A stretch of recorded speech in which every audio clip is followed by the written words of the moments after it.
I still remember the half hour of Margaret's conversation. She was 26 years old. She had a face and a frame that indicated fullness and tenacity of life. She was then, as always, carefully and becomingly dressed in a ladylike self-possession. Though it is to be said that she had a disagreeable first impression on most persons, including those who became afterward her best friends, to such an extreme that they did not wish to be in the same room with her. I remember that she made me laugh more than I liked. For I was at that time an eager scholar of ethics, and had tasted the sweets of solitude and stoicism.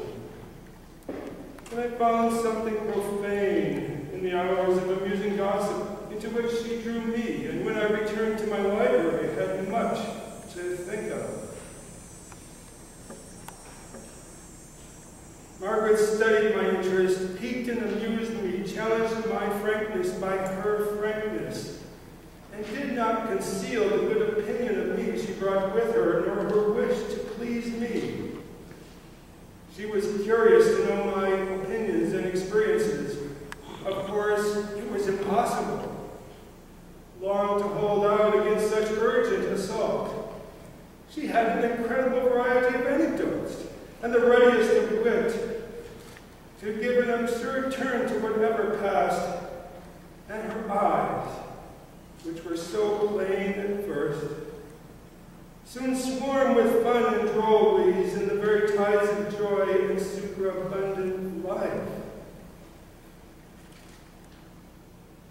She wore this circle of friends as a necklace of diamonds around her neck.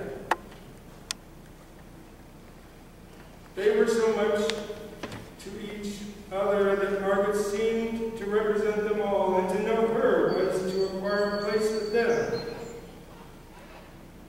She was an active, inspiring companion and correspondent.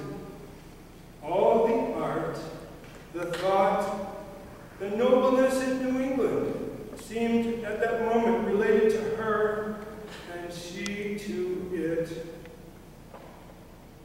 She was infinitely less interested in literature than in life.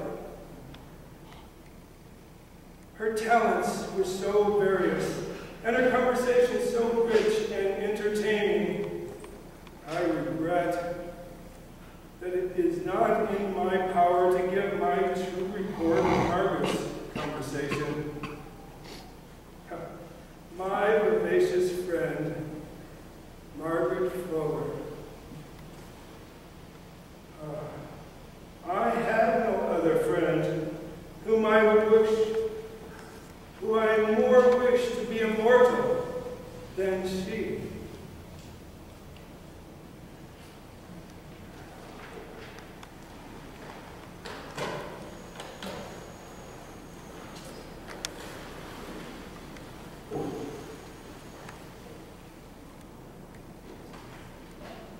We dress our church in flowers today, in token of triumph.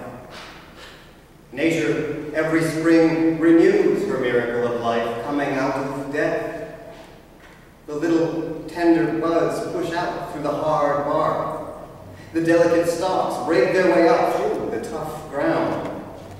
The limbs of the trees which yesterday clad in the wind mere skeletons are now covered with a soft veil of foliage. They come like spirits out of their graves to say that nature is not dead, but risen. Death to the Christian ought not to be anything. We ought to be, and we can be, in that state of mind in which death is nothing to us. For what makes death terrible? It is terrible because it ends this life and all the enjoyment and merriment of this life. We are made to be happy in the sight of nature, in this great panorama of sky and land, hill and plain, sea and shore, forest, mountain, rivers, clouds, day and night, moon and stars, work and play, study and recreation, labor and sleep. We are made to enjoy the society of friends and the love of the near and dear. I thank you folks for sharing your remembrances today.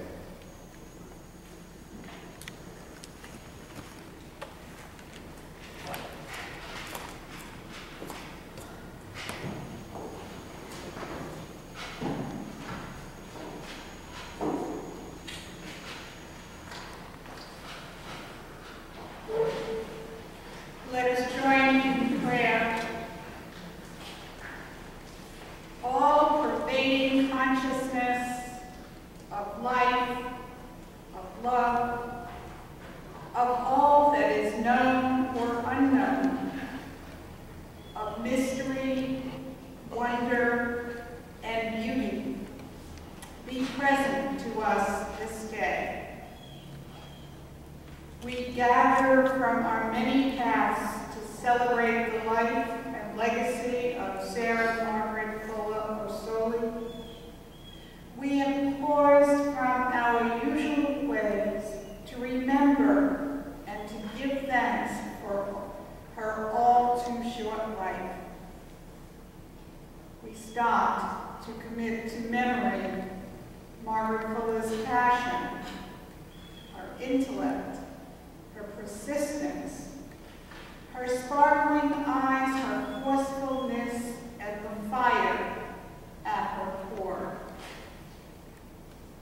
As we meet in the name of Margaret Fuller, we also give thanks, remembering all those who have gone before us, each leaving the meaning of their days for us to make sense of.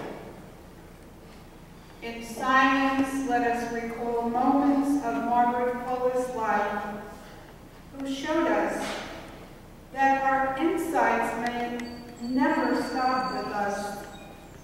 They need to be passed on.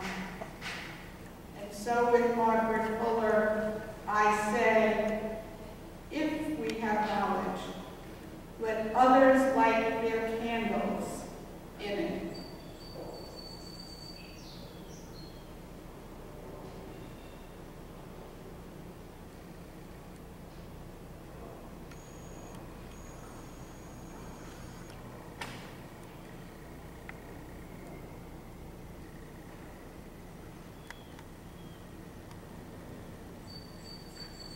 The closing words are from a Unitarian Universalist colleague.